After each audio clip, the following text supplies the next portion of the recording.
नमस्कार दोस्तों, आइए जानते हैं आज राजस्थान की बड़ी खबरें। आज की पहली खबर है कि राजस्थान में एक ही दिन में 20 नए कोरोना केस सामने आए। राजस्थान में बीते दिन यानी रविवार को कोरोना संक्रमण के 20 नए मामले सामने आए हैं। चिकित्सा विभाग की रिपोर्ट के मुताबिक 24 घंटे में पाए गए कुल संक्रमितों में सबसे अधिक अकेले राजधानी जयपुर में 18 मामले पाए गए हैं। बता दें कि इनमें 15 मामले राजधानी की एक निजी बी-लाल लैब में, 2 केस महात्मा गांधी अस्पताल और 1 केस एसएमएस में मिला है। इसके अलावा एक मामले उदयपुर और डूंगरपुर जिले में पाए गए हैं। राजस्थान में भाजपा नेता पर हमला से मौत। झालावाड़ में भारतीय जनता पार्टी के नेता सुरेंद्र मेवाड़ा की सोमवार सुबह दिन दहाड़े जान ले ली। अज्ञात हमलावरों ने धारदार हथियारों से मेवाड़ा पर ताबड़तोड़ वार कर उन्हें मौत के घाट उतार दिया। यह घटना झालावाड़ मुख्यालय के समीप मंडावर गांव में हुई। सुरेंद्र मेवाड़ा के बेटे अभिषेक ने बताया, मेरे पिता के खिलाफ साजिश हुई है। मेरे पिता खेत के पास सुबह सुबह रोज बालाजी के मंदिर जाते थे। मंदिर में दर्शन करने के बाद गाड़ी में बैठते समय 6 बदमाशों ने हमला किया।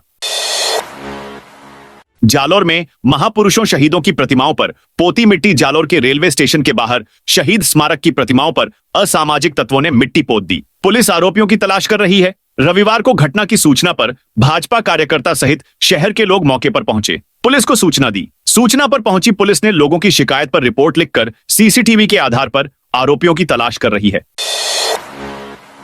फ्री स्मार्ट बिजली मीटर पर खाचरियावास का सवाल। राजस्थान के करीब 1.43 करोड़ बिजली उपभोक्ताओं के घरों में स्मार्ट मीटर फ्री में लगेगा। भजन लाल सरकार की इस घोषणा पर कांग्रेस के दिग्गज पूर्व मंत्री प्रताप सिंह खाचरियावास ने भाजपा सरकार पर निशाना साधा। पूर्व मंत्री प्रताप सिंह खाचरियावास ने आरोप लगाया है कि बिजली के स्मार्ट मीटर के नाम पर प्रदेश की भाजपा सरकार बड़ा स्मार्ट भ्रष्टाचार करने जा रही है। अभी इलेक्ट्रॉनिक मीटर लगे हैं, जब इलेक्ट्रॉनिक मीटर खराब ही नहीं है तो नया स्मार्ट मीटर फ्री में क्यों लगाना चाह रहे हैं? भाजपा सरकार से सवाल करते हुए प्रताप सिंह खाचरियावास ने पूछा, इसके पीछे क्या मकसद है? साफ है कि जो मीटर खरीदे जाएंगे उनमें भ्रष्टाचार होगा। राजधानी को मिलेंगी 450 इलेक्ट्रिक बसें। राजस्थान के सिटी ट्रांसपोर्ट में अब जल्द ही इलेक्ट्रिक बसें की एंट्री आएगी। ये बसें राजधानी सहित प्रदेश के 9 शहराएं में संचालित आएंगी। सबसे अधिक 450 इलेक्ट्रिक बसों का संचालन राजधानी में होगा। शुरुआती चरण में 150 इलेक्ट्रिक बसें 6 महीने में मिलेंगी। इसके बाद 300 बसें और मिलेंगी। इसके बाद जेसीटीएसएल के बेडर में 1 साल में 120 से बढ़कर 870 बसें हो जाएंगी। इसमें 120 बसें डीजल, 300 सीएनजी और 450 इलेक्ट्रिक बसें होगी। इलेक्ट्रिक बसों के लिए रुडसिकाई की ओर से इलेक्ट्रिक चार्जिंग स्टेशन बनाने का काम शुरू कर दिया है। राजस्थान की आंगनबाड़ी केंद्रों के लिए अच्छी खबर। राजस्थान में संचालित आंगनबाड़ी केंद्रों के भवनों की दशा में बदलाव आने वाला है। समेकित बाल विकास सेवाएं विभाग की ओर से मरम्मत योग्य आंगनबाड़ी भवनों के प्रस्ताव मांगे हैं, जिसके आधार पर भवनों की मरम्मत पर 50 करोड़ रुपए खर्च होने हैं। आंगनबाड़ी केंद्रों की मरम्मत को लेकर हर जिले के महिला एवं बाल विकास विभाग की ओर से मरम्मत और उसकी लागत का तखमीना तैयार का प्रस्ताव समेकित बाल विकास सेवाएं जयपुर को भेजे गए हैं। जयपुर में कैब ड्राइवरों की हड़ताल। राजधानी जयपुर में आज कैब कंपनियों की कार व बाइकें हड़ताल पर हैं। ओला, उबर और रैपिडो जैसी मोबाइल ऐप से चलने वाली टैक्सियां और बाइक कैब्स ने आज हड़ताल की है। बताया जा रहा है कि हड़ताल के चलते 2000 से अधिक टैक्सियों का चक्का जाम हो गया है। इसका सीधा असर आम यात्रियों पर देखने को मिल रहा है, जो रोजाना इन सेवाओं का उपयोग करते हैं। यूनियन की प्रमुख मांगों में न्यूनतम किराया तय करना, हर कैब कंपनी का स्थानीय ऑफिस होना, ड्राइवरों को बीमा और सुरक्षा सुविधा देना और बिना वाणिज्यिक परमिट के चल रही प्राइवेट नंबर प्लेट बाइक टैक्सियों पर रोक लगाना शामिल है। राजस्थान हाईकोर्ट में ग्रीष्मकालीन अवकाश शुरू। राजस्थान हाईकोर्ट में सोमवार से ग्रीष्मकालीन अवकाश शुरू हो जाएगा। इस दौरान अदालतों में 27 जून तक सुबह 8 से दोपहर 1 बजे तक आवश्यक प्रकरणों पर ही सुनवाई होगी। 30 जून को अदालतों में नियमित कामकाज शुरू होगा। अदालतों का समय सुबह 10:30 से 4:30 तक हो जाएगा। राजस्थान हाईकोर्ट प्रशासन की ओर से जारी आदेश के अनुसार ग्रीष्मकालीन अवकाश के दौरान हाईकोर्ट की जयपुर पीठ में सुनवाई के शेड्यूल में आंशिक संशोधन किया गया है।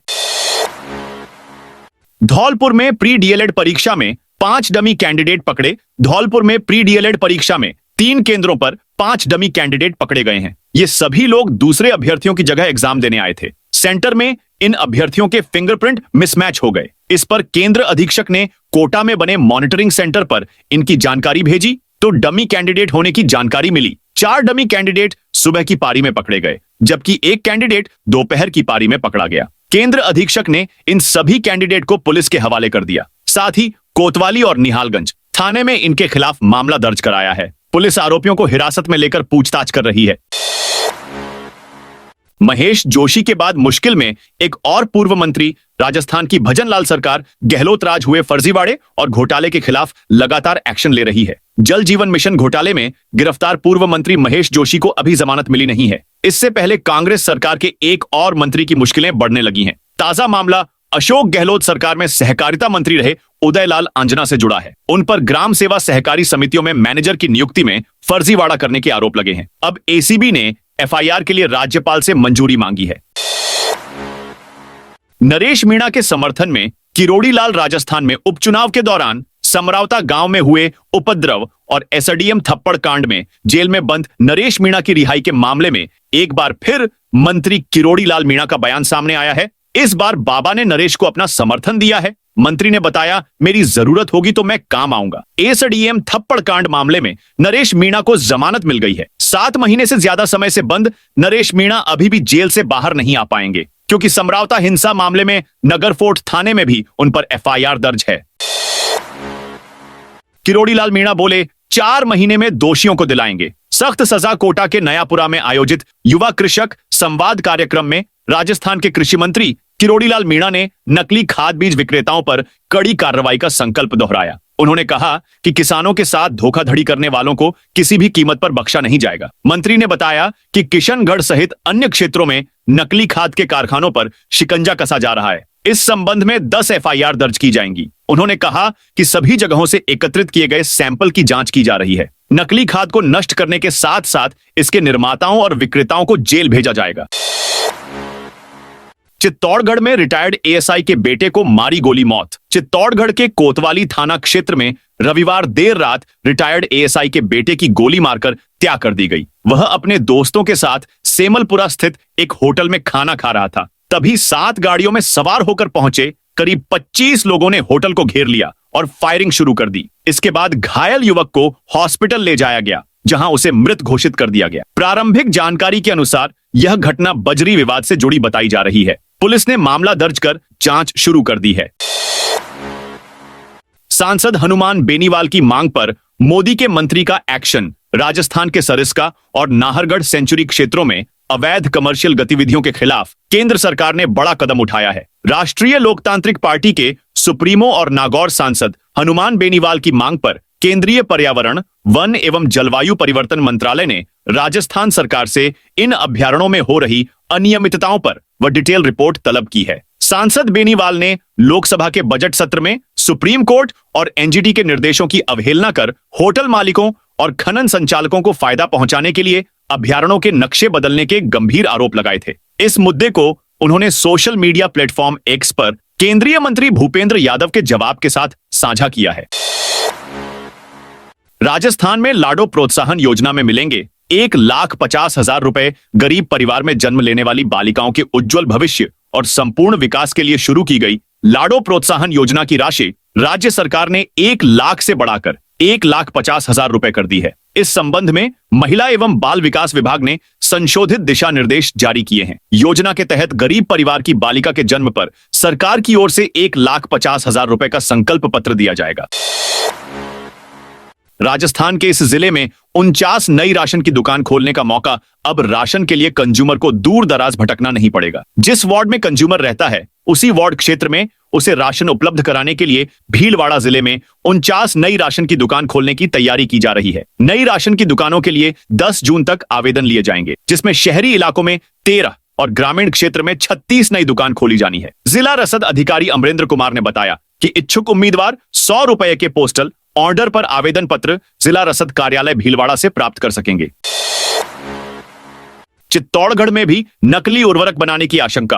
किशनगढ़ में कृषि मंत्री किरोड़ी लाल मीणा की ओर से नकली उर्वरक की फैक्ट्री पर छापामार कार्रवाई के बाद अब चित्तौड़गढ़ में भी कृषि विभाग के अधिकारी अलर्ट मोड पर आ गए हैं। जिले में कई जगहों पर निरीक्षण कर उर्वरक के नमूने लिए गए हैं। चित्तौड़गढ़ में भी स्लरी पाउडर आसानी से उपलब्ध हो जाने के कारण नकली उर्वरक तैयार होने की आशंका बनी हुई है। हालांकि कृषि अधिकारियों के निरीक्षण में अब तक ऐसा कोई मामला सामने नहीं आया है। राजस्थान में ऊर्जा विभाग के एसीएस का निधन। राजस्थान में ऊर्जा विभाग के अतिरिक्त मुख्य सचिव श्री आलोक ने दिल्ली स्थित आवास पर देर रात अंतिम सांस ली। एसीएस आलोक पिछले कुछ दिनों से बीमार चल रहे थे। मुख्यमंत्री भजनलाल शर्मा उनकी तबीयत को लेकर पूछताछ करते रहे थे। उनके निधन पर, श्री आलोक के निधन पर श्रद्धांजलि अर्पित की है। पूर्व मुख्यमंत्री अशोक गहलोत ने भी गहरा दुख जताया है। जेपी नड्डा और सीएम भजनलाल मंदिर में पहुंचते ही गई बिजली भाजपा के राष्ट्रीय अध्यक्ष जेपी नड्डा शनिवार को एक दिवसीय दौरे पर जयपुर आए। वे रात करीब 10 बजे मुख्यमंत्री भजनलाल शर्मा के साथ मोती डूंगरी गणेश मंदिर में दर्शन करने गए। दोनों नेताओं ने जैसे ही मंदिर में प्रवेश किया वैसे ही बिजली गुल हो गई। वीवीआईपी मूवमेंट के दौरान मंदिर में बिजली गुल होते ही वहां मौजूद अफसरों में खलबली मच गई। मंदिर प्रबंधन ने आनन फानन में जनरेटर चलाया, तब बिजली सप्लाई बहाल हुई। इस दौरान दोनों नेता करीब 12 मिनट तक अंधेरे में रहे। वहीं मामले के बाद डिस्कॉम प्रबंधन में खलबली मची हुई है। मामले में जिम्मेदार बिजली इंजीनियरों पर गाज गिर सकती है। बताया जा रहा है कि तिलक नगर में 33 केवी सब स्टेशन में तकनीकी खराबी आने के कारण मंदिर में बिजली गुल हुई। की शिकायत अब क्षतिग्रस्त सड़कों की जानकारी सार्वजनिक निर्माण विभाग के नए ऐप पीडब्ल्यूडी सेवा में उपलब्ध होगी। प्रथम चरण में इसे अंतर विभागीय स्तर पर शुरू किया गया है। इसमें विभाग के अधिकारी कहीं भी क्षतिग्रस्त सड़क की सूचना विभाग के अधिकारियों को दे सकेंगे। यह शिकायत ऐप से लिंक्ड सड़क ठेकेदार तक पहुंचेगी। ठेकेदार इसकी जीपीएस लोकेशन के अनुसार मरम्मत कर विभाग को सूचित करेगा। प्रायोगिक तौर पर सड़कों व सानिवी द्वारा निर्मित भवनों का जीपीएस, फोटो, क्षेत्र आदि डाटा अपलोडिंग का कार्य चल रहा है। मुख्यालय स्तर पर इसका परीक्षण किया जा रहा है। बूंदी में 122 गांव गरीबी मुक्त होंगे। गरीबी रेखा के नीचे जीवन यापन करने वाले बीपीएल परिवारों के लिए अच्छी खबर है। सरकार ने इनके लिए प्रदेश में पंडित दीनदयाल उपाध्याय गरीबी मुक्त गांव योजना शुरू की है, जिसका मकसद बीपीएल परिवारों को स्वरोजगार योजना से जोड़ने के लिए और उन्हें गरीबी की रेखा से ऊपर लाना है। जिसके तहत पंचायत विभाग ने पहले चरण में 5000 गांवों को इस योजना में शामिल किया है। गांवों के सभी बीपीएल परिवारों को गरीबी रेखा से ऊपर लाया जा सके। योजना में निर्धारित 15 पैरामीटर पूर्ण कर गरीबी रेखा से ऊपर आने वाले पात्र परिवारों को आत्मनिर्भर परिवार कार्ड प्रदान किया जाएगा। सम्मान के रूप में 21,000 प्रोत्साहन राशि भी दी जाएगी, जिसके लिए सरकार ने 300 करोड़ रुपए का प्रावधान किया है, जिसे अमली जामा पहनाने का काम गति पकड़ चुका है। योजनांतर्गत बूंदी जिले की 5 पंचायत समितियों में 122 गांवों का योजना के तहत चयन किया है।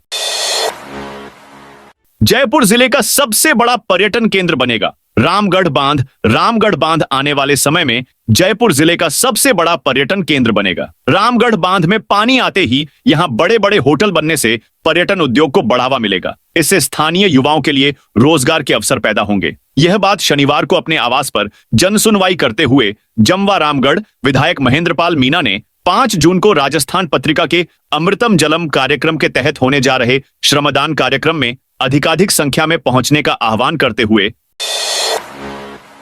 कही। जयपुर टाउन हॉल विवाद में सुप्रीम कोर्ट ने जारी किया नोटिस। सुप्रीम कोर्ट ने सोमवार को जयपुर टाउन हॉल विवाद पर नोटिस जारी किया है, लेकिन राजस्थान हाई कोर्ट के फैसले पर कोई स्थगन आदेश या यथास्थिति बनाए रखने का निर्देश देने से इनकार कर दिया है। यह मामला पिछली अशोक गहलोत सरकार में पुरानी विधानसभा को हेरिटेज म्यूजियम में बदलने के निर्णय से संबंधित है। राजमाता पद्मिनी देवी और अन्य ने सुप्रीम कोर्ट में याचिका दायर की है, जिसमें उन्होंने तर्क दिया है कि पुरानी विधानसभा भवन का इस्तेमाल केवल आधिकारिक कार्यों के लिए किया जा सकता है और इसका व्यावसायिक या हेरिटेज टूरिज्म के लिए उपयोग करना 1949 के करार का उल्लंघन है।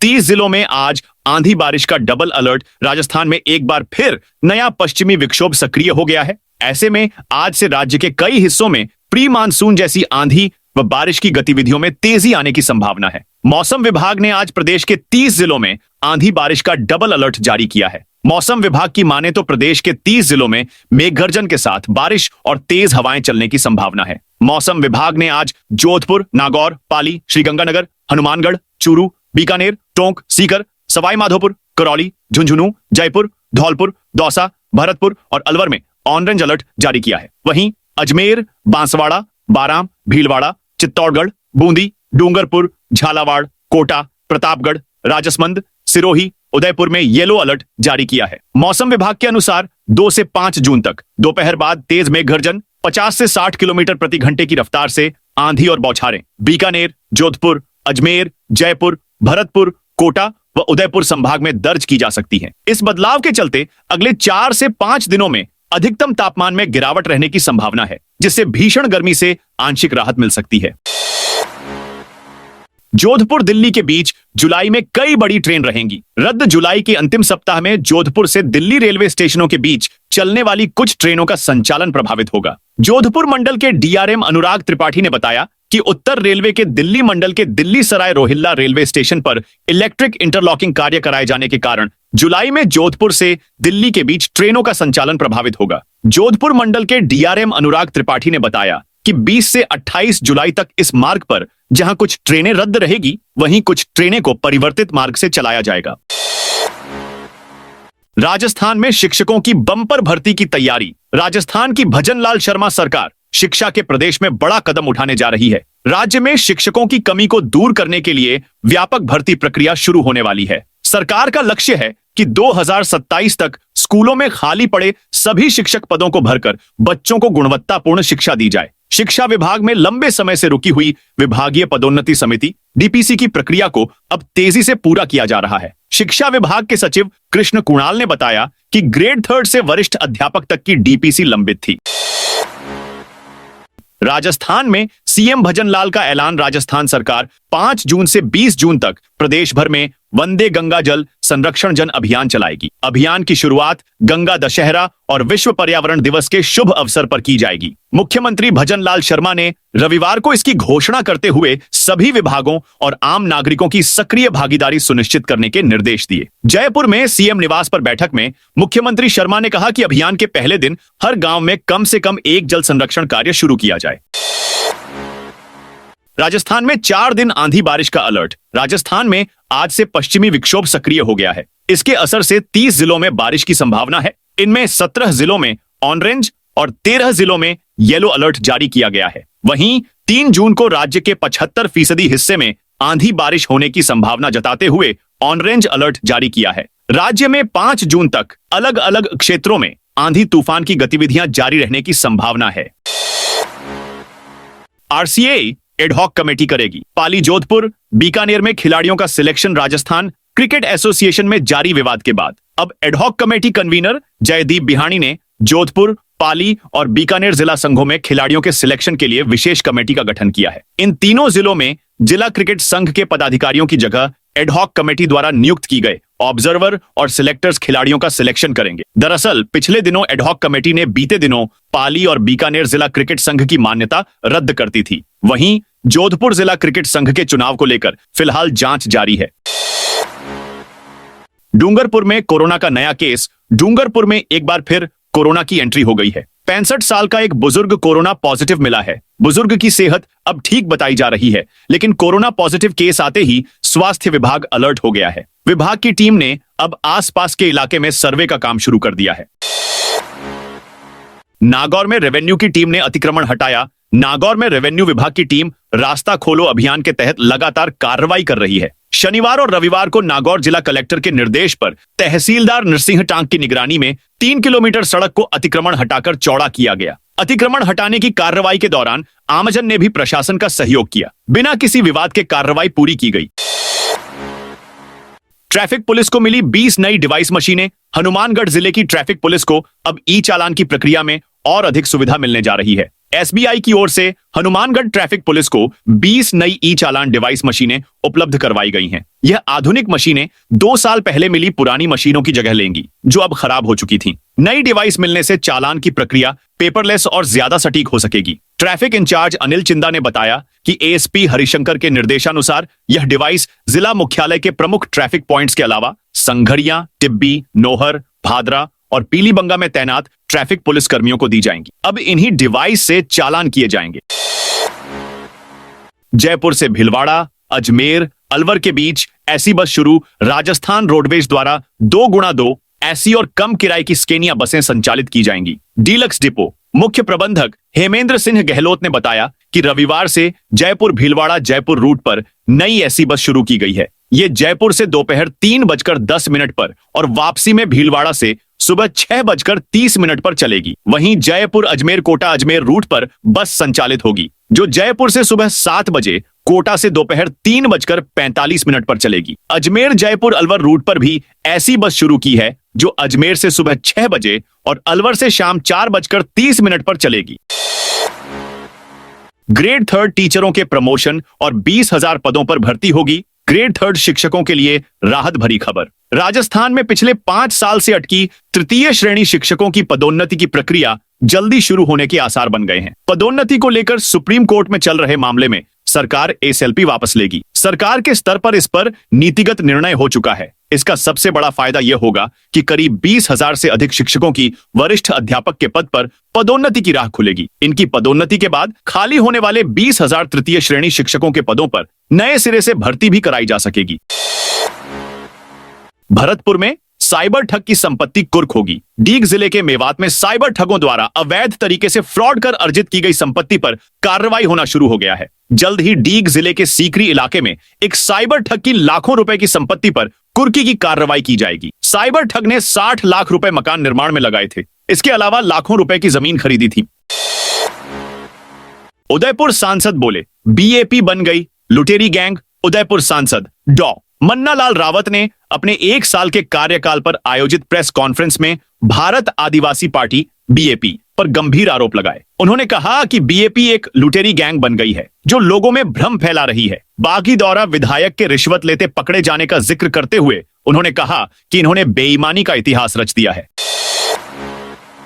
डूंगरपुर में एनीमिया से जंग, विशेष अभियान शुरू। डूंगरपुर जिले में एनीमिया की चुनौती से निपटने के लिए एक विशेष अभियान चलाया जा रहा है। जिला कलेक्टर अंकित कुमार सिंह की पहल पर जिला प्रशासन, स्वास्थ्य विभाग और आईसीडीएस विभाग संयुक्त रूप से इस अभियान को चला रहे हैं। अभियान 1 जनवरी से जौथरी ब्लॉक से शुरू हुआ और 1 फरवरी से अन्य ब्लॉक में विस्तारित किया गया। इसमें 15 से 49 वर्ष की महिलाओं को शामिल किया गया है। इनमें बालिकाएं, गर्भवती महिलाएं, धात्री माताएं और पात्र दंपति शामिल हैं।